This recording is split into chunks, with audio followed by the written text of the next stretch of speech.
Salam saudara pemirsa, sebelum saya menyampaikan firman Tuhan untuk saudara-saudara sekalian, saya akan menyanyikan sebuah pujian kiranya menjadi berkat bagi kita. Jalan Salib.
Jangan menoleh ke belakang, teruskan perjalanan.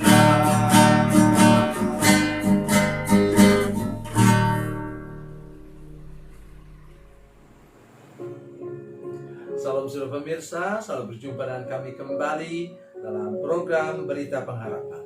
Saya Pendeta Samuel Jalil. Saya ingin menolong kita dengan ayat firman Tuhan yang luar biasa hari ini. Bahwa sebenarnya kalau kita bergantung kepada Tuhan, kita kuat dalam Tuhan, apapun yang terjadi tidak pernah membuat kita putus asa. Sebelum mendengarkan firman Tuhan, mari kita berdoa. Bapa, dalam nama Yesus kami bersyukur untuk firman Tuhan yang Kau siapkan bagi kami pada malam hari ini. Kami berdoa supaya Engkau menguduskan telinga para pemirsa, menguduskan mata mereka, supaya ketika mereka menyaksikan program ini, ada roh yang baru yang tembus sampai ke hati mereka, sehingga semua mengalami kekuatan baru dan berani melewati segala pergumulan yang terjadi sekarang. Terima kasih Bapa di surga, dalam nama Yesus, haleluya, amin. Mari kita mendengarkan firman Tuhan hari ini dari Perjanjian Baru,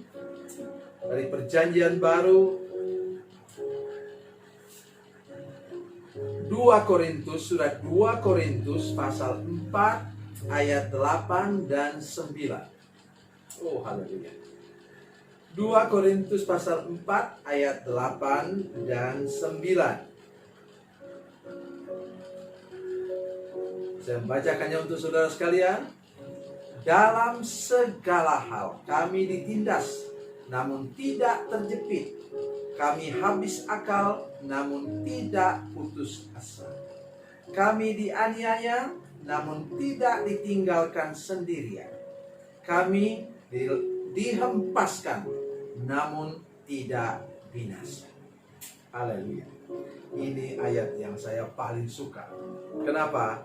Pertama dikatakan ialah dalam segala hal. Jadi masalah yang dialami oleh Rasul Paulus di sini dalam segala bidang kehidupan. Artinya dalam bidang kesehatan, memang dia sakit, seumur hidup sakit matanya. Karena dulu ketika dia pergi ke Damsyik mau menangkap, mau membunuh orang percaya, kemudian matanya melihat terang yang lebih terang dari matahari. Dan itu terbawa untuk Tuhan menolong dia, sehingga kemudian sampai akhir hayatnya dia tidak bisa menulis lagi. Ya, sehingga anak buahnya menulis surat ini dan dia cuma tanda tangan. Bapak Ibu Saudara sekalian, ini baru satu segi. Pernah dia dirajam sampai dikira sudah mati di Listra. Dan sudah bisa baca dalam Kisah Para Rasul. Apa katanya? Dalam surat Filipi pasal 4 ayat 11-12 dikatakan di sana, aku terbiasa dengan hal kenyang dan hal lapar. Sudah perhatikan? Pengalaman dalam bidang ekonomi. Tadi kesehatan, sekarang bidang ekonomi. Dalam hal apa lagi? Dalam pelayanan. Gara-gara Yohanes Markus yang masih muda dan remaja itu, kemudian apa yang terjadi? Dia tinggalkan mereka di tengah jalan, setengah mati mereka. Untung mereka kemudian mendapatkan murid yang lain yang dapat menolong mereka. Dia dengan Barnabas. Gara-gara itu kemudian dia pecah kongsi dengan Barnabas. Maksud saya bukan mengangkat masalah orang, tetapi menolong kita semua. Saudara pun bisa lepas dari segala macam masalah seperti itu. Kalau sudah apa? Sudah bergantung kepada kemurahan Tuhan. Haleluya. Kebaikan Tuhan kepada kita tidak bisa terbayangkan. Itu ditunjukkan kalau sudah memandang kepada salib Yesus. Sudah mengerti Yesus sudah menanggung beban, segala macam beban dosa kita di kayu salib. Beban masalah kita, beban persoalan kita, beban penyakit kita juga di kayu salib. Coba saya ingat kembali dalam 1 Petrus 2:24. Oleh bilur-bilurnya engkau telah sembuh. Bilur itu apa? Memar karena dicambuk, saudara sekalian. Dan para penafsir mengatakan bahwa hukum cambuk pada masa Yesus itu tidak boleh lebih daripada 39 kali. Tidak boleh genap 40. Mungkin orang mati kalau gitu. Yesus dicambuk selama sebanyak 39 kali. Oleh karena itu kita bisa percaya, saudara sekalian. Saya sungguh percaya dengan ayat firman Tuhan itu bahwa 39 macam penyakit yang tidak ada obatnya bisa disembuhkan oleh Tuhan Yesus. Termasuk penyakit dari virus ini. Sudah katakan, Pak Pendeta, itu terlalu beriman enggak? Loh, saya tidak terlalu beriman. Firman Tuhan yang menjamin kita.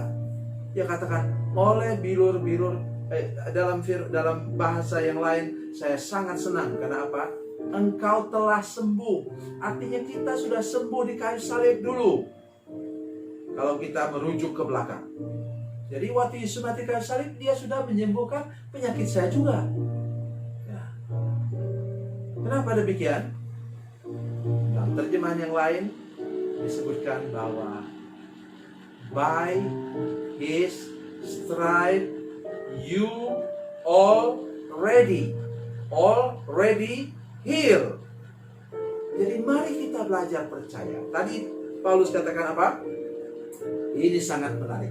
Dalam segala hal, dalam segala masalah, dia sudah menang. Kalau Paulus, dia bukan Tuhan Yesus, dia bukan juga malaikat. Kalau Paulus yang adalah manusia biasa itu bisa menang, maka pemirsa pun bisa menang. Saudara pasti mampu, kalau saudara sudah terima Yesus dalam hati saudara sekalian, saudara pasti mampu melewati badai, gelombang, tsunami, gempa bumi yang sedang terjadi sekarang. Saya sadar benar bahwa kemungkinan besar belum pernah terjadi badai yang melanda seluruh dunia sekarang. Tetapi saya tahu Tuhan Yesus berkuasa, tadi katanya, menyelesaikan segala masalah hidup kita. Tidak perlu takut. Pertama, saya singkat saja. Pertama katanya, kami ditindas namun tidak terjepit atau tidak kepepet. Dipepetkan pun tidak kepepet, bisa keluar dari sana. Kami habis akal, udah tidak tahu lagi, tidak habis akal pikiran kita untuk mencari jalan keluar dari masalah ini. Saya kira sama dengan kita sekarang. Tetapi kami tidak putus asa. Haleluya. Ayat 9, kami dianiaya namun tidak tinggal sendirian. Mengapa? Sebelum naik ke surga, Tuhan Yesus mengatakan bahwa ingatlah, aku ada beserta dengan engkau pada segala hari sampai kesudahan dunia. Itu terjemahan yang benar dari firman Tuhan itu. Matius pasal 28 ayat 20. Dan kemudian apa katanya? Kami dihempaskan. Saya suka kalimat ini. Dibanting, dihempaskan, di smackdown, tapi tidak remuk. Itulah Tuhan kita yang menjamin hidup kita, saudara sekalian. Yang sekarang sedang saya beritakan namanya. Namanya siapa? Namanya Yesus. Pegang teguh salibnya, pegang teguh tangannya, jangan melepaskannya, dan sudah pasti selamat melewati pergumulan ini. Haleluya. Tuhan Yesus memberkati, Tuhan Yesus baik. Mari kita berdoa. Bapa, dalam nama Yesus kami sudah mendengarkan firman Tuhan. Kami sungguh-sungguh percaya bahwa di dalam Tuhan Yesus Kristus kami ada kekuatan. Masalah boleh menghantam kami dari kiri, kanan, dari atas, dari bawah. Tetapi kami tahu kami dibungkus erat dan rapat dengan kuasa darah-Mu, sehingga kami pasti menang melewati masalah yang sedang terjadi sekarang. Beri kami kekuatan, pengharapan lewat firman Tuhan yang baru kami dengar. Dalam nama Yesus. Haleluya. Amin.